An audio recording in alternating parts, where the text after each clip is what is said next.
रचिबी कोटि ब्रह्मांड सुंदरी चरित सुजाति सुमना परी होइब ए गीत जे रसिक भ्रमरे हेबे रस घेनी बस निर्गुणे घेनिले न घेनिले अच्छी किस हे कवि उप इंद्र तब कृपारे होइछि एते मनोरथ सार्थे कि संशय अच्छी हे। वास्तविक कोटि ब्रह्मांड सुंदरी यार मंगलाचरण आजिर आलोचना एवं यही कोटि ब्रह्मांड सुंदरी निश्चित भाव मंगल गुज्जरी यही रागरे रचित होइछि। मंगल गुज्जरी राग जो कह जाए दुई पादरे एक पद एवं प्रत्येक पादर अक्षर संख्या 14 अक्षर विशिष्ट एवं यार प्रथम पाद एवं द्वितीय पाद यथाक्रमे अष्टम एवं शेष अक्षर पर जतिपात होता है एवं द्वितीय पादरे हे बा जे लगई यार शेष आम आवृत्ति करिपारिबा। तेबे आसंतु एहाकू मंगल गुज्जरी एई रागरे आम निश्चित भाव में आवृत्ति करिपारिबा। कुहा जाइछि शुण कुविदे भारत खंडे पुण्य धाम जेणु नारायण देहि तेणु सेहि नाम हे। यार अर्थ प्रकाश करने को जाई कवि कहउछंती बुद्धदेवंक परे संस्कृत ग्रंथरे नारायण को पुरुषोत्तम नाम वर्णना करागला।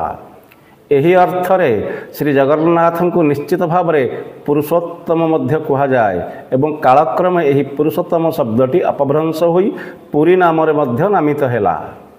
जदिओ पुरी ओडिशा रे किंतु भारतवर्षर एक प्रख्यात तीर्थस्थान एवं यही क्षेत्र में निश्चित भाव में नारायण देहवंत होई विराजमान करिसंती जहाँकि प्रथम पदरे कहा जाइछि एवं आसंतु यार द्वितीय पद को मध्य आवृत्ति करिपारिबा। कहा जाइछि गिर्बाण मते निर्बाण सारूप्य को देई साखी पक्षी करट प्रतिमा रूपे थाई जे। गिर्बाण अर्थात वेद एवं निर्बाण जहाँ को कहा जाए साजुज्य मुक्ति अथच जन्म मृत्यु एई चक्रु मुक्ति पाइबा जो कहा जाउछि साजुज्य मुक्ति एवं करट जहाँ को कहा जाउछि काऊ किभଳି भावरे काक पक्षीर पाषाण प्रतिमा जी कि भूषंड काक नाम परिचित से विमला मंदिर सम्मुखरे रोहिणी कुंडरे चतुर्भुज होई निश्चित भाव में देवत्व लाभ करिछि। यह द्वितीय पदरे कहा जाइछि। एबे आसंतु यार तृतीय पद को मध्य आमे आलोचना करबा जहाँ कहा जाइछि जे ब्रह्म हत्या पातक निपातक मोहि कपाल मोचन त्रिलोचन साक्षी तही हे।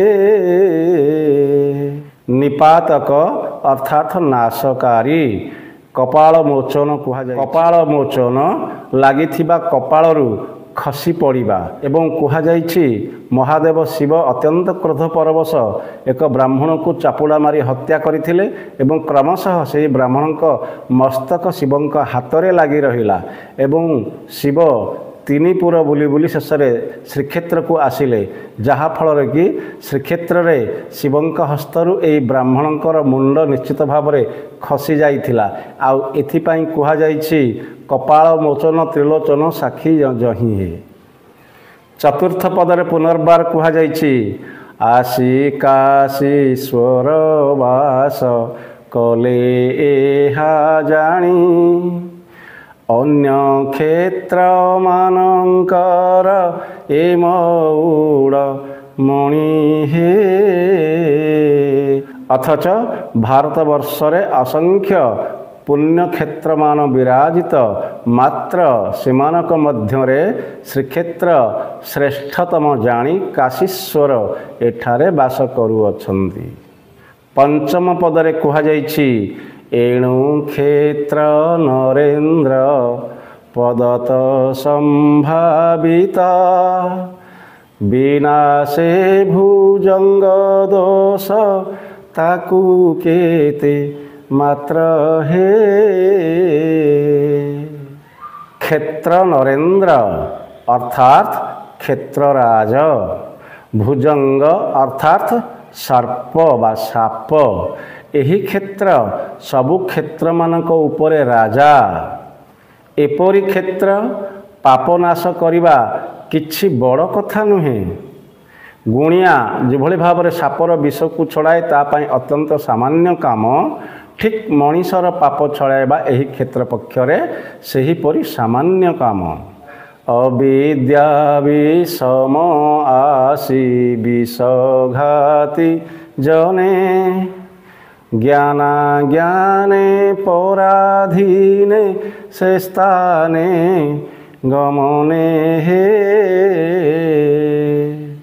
कहा जाइछि आसी विष जार अर्थ सर्प अविद्या अर्थात अज्ञानता अज्ञान रूपक भीषण काल सर्प दंशन रे जर्जरित लोक मध्य एही क्षेत्र को आसिले से ज्ञान लाभ करी मुक्ति प्राप्त होइथाय। श्री महाप्रसाद गदपद घंट घोष भक्षणे श्रवणे जे कील विष विष नाश हे पद गारेडी मंत्रर पद साप विष छड़ाइबा पाई गुणिया गद खाई थाए एवं मंत्रर पद मध्य कही थाए।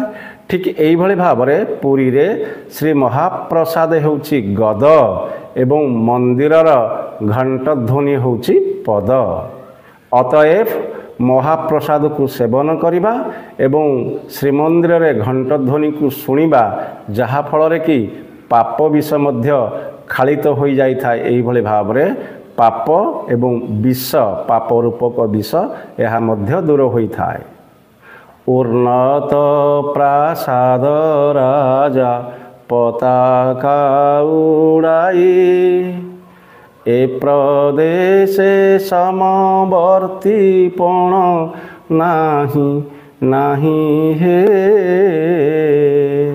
प्रासाद राज कहा जाइछि जहार अर्थ बड़ देउल समवर्तीपण अर्थात जम अधिकार उच्च बड़ देउल शिखर किभଳି पताका उड़ी जणाउअछि जे एठारे जमर मध्य अधिकार नाही।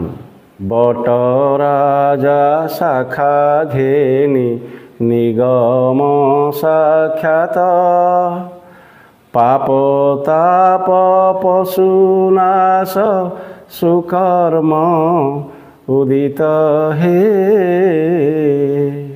बट राजा जहाँ को कह जाउछि कल्प बट कल्प द्रुम निश्चित भावरे निगम जार अर्थ वेद शाखा जहाँ को आमे कहूचे गच्छर डाल अर्थात वेदर प्रकरण मध्य एठारे बट राज बा कल्प बट साक्षात वेदांग सहित वेद मतरे लोके यज्ञ रे बलिदान द्वारा धर्म लाभ करि थाए। एठारे कल्पवट मूलरे पापताप रूपक पशु को नाश कले सुकर्म उदय हुए। से दुर्ग परीक्षा तीर्थ राजगर्जन रे कहे अबगाहे पाप विभोद नरे हे तीर्थराज समुद्र दुर्ग परीक्षा बा गड़खाई एवं पाप विभो मध्य कहा जाइछि जहार अर्थ सबु पाप अवगाहे जहार अर्थ स्नान कले पुरीर गड़खाई रूपे समुद्र रही अछि। समुद्र सबुबले गर्जन ही करुथाए सेई गर्जन छल सते जेमिति समुद्र कहूअछि हे नर माने एथिरे स्नान करी निजर सबु पाप को दहन कर कारण तीर्थरे स्नान कले पाप नष्ट होइथाए। एणु समुद्र हेउछि तीर्थ मानकर राजा तेणु से सबु पाप ताप को निश्चित भाव में दहन ही करदेव। दही सबु बाड़बरे देव ए पकाई ए दरब सरु दूरु दूरित पकाई हे बाड़ब अर्थात समुद्र रे लागिथिबा निया दूरित अर्थात पाप, दर अर्थात भय। समुद्र रे स्नान कले सबु पाप को पोड़ीदेव एवं ताकू बाड़बाग्नि रे पकाई देव। से कम्भु कटक राजा नाम जगन्नाथ, चारि वर्णे चौवर्ग देवाकू समर्थ हे। कम्भु अर्थात शंख, पुरीर अन्य नाम शंख क्षेत्र। चौवर्ग जहार अर्थ धर्म, अर्थ, काम एवं मोक्ष। एही शंख क्षेत्रर राजांकर नाम हेउछि जगन्नाथ।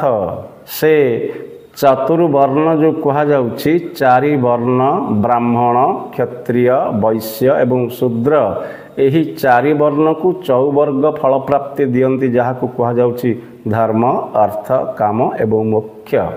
भक्ति देवा गुप्त होई अछि जुक्ताक्षरे, वैष्णव विहीने के बा जानिब संसारे हे। जुक्ताक्षरे अर्थात युक्त अक्षर, जगत युक्त नाथ। एही शब्द संधि होई तस्थान रे न आगम हेबारु कुहा जाइछि जगन्नाथ। पुनश्च जगत शब्दर अन्य अर्थ हेउछि राधा एवं नाथ शब्दर अर्थ हेउछि कृष्ण। अतएव जगन्नाथ हेउछन्ति राधा कृष्ण। एणु वैष्णव माने राधा कृष्णंकर उपासना करिथांती। राधा भक्ति प्रदायिनी, एही तत्व को वैष्णव माने ही जानी थांती। पादे वंदे सार्वभौम बोलिबा की जस, वृषासनंकर शिर लागिबाकु आस हे। वृषासन अर्थात महादेव, सार्वभौम सम्राट महादेव जहाँको पादरे मुंडिया मारिबाकू आशा करी अछंती, तांकू वंदना करिबा बोली कहिबा मो पक्षरे किछि बड़ कथा ही नुहे। जहा कटाक्ष कुठार पतन मातरे, अनेक दुख नोक हकु छेदी पारे हे। अनोकह जार अर्थ वृक्ष, जगन्नाथंकर दया दृष्टि रूपक कुठार पड़िला मात्रे अनेक दुख रूपक वृक्ष छिंडी जाई पारे। यथार्थरे उपेन्द्र भंजंकर कोटि ब्रह्मांड सुंदरीर एई प्रथम छांदर प्रथम 15 पद आमे आलोचना कले, जहा कहा जाइथिला छांद गोटी तारा चंद्रमा परी जानाम कोटि ब्रह्मांड सुंदरी। कोटि ब्रह्मांड सुंदरी छांदर 15टी पद आलोचना परिप्रेक्षी आम परवर्ती समय निश्चित भाव में समस्त पद को आलोचना करिबा। वंदे उत्कल जननी।